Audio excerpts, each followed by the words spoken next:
Dans une déclaration faite ce dimanche 1er mars, Fathi Bashagha, ministre de l'Intérieur du gouvernement libyen d'union nationale reconnu par la communauté internationale, a fait part de son intention d'amorcer la contre-offensive contre les forces du maréchal Khalifa Haftar, des forces qui essaient de s'emparer de la capitale Tripoli depuis avril 2019.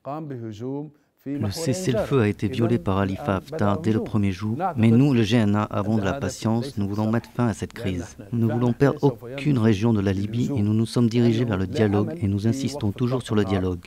Mais Haftar est passé d'une violation du cessez-le-feu à une autre attaque. Vendredi dernier, plus de 60 missiles ont été largués sur la base de Mitija et 60 sur Tripoli. Notre défense va passer à l'attaque également parce qu'il n'y a aucun espoir de cesser le feu. Toutes les lois, les connaissances et la sagesse de Khalifa Haftar tournent toutes autour du pistolet. Donc son pistolet doit être cassé afin que nous puissions retourner à la table du dialogue.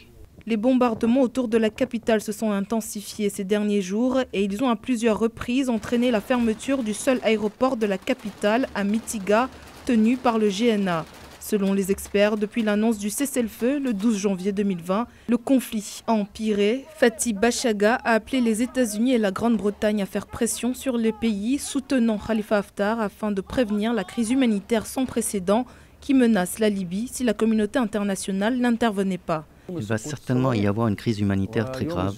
Les Libyens souffrent de ces batailles et ils fuient maintenant. Un très grand nombre de Libyens ont fui leur ville natale et vivent maintenant dans des conditions inhumaines. En janvier, la Turquie a commencé à envoyer certaines de ses forces et des combattants syriens alliés pour soutenir le gouvernement d'union nationale, ce qui aurait créé un équilibre militaire selon le ministre de l'Intérieur qui devrait amener Khalifa Haftar au dialogue.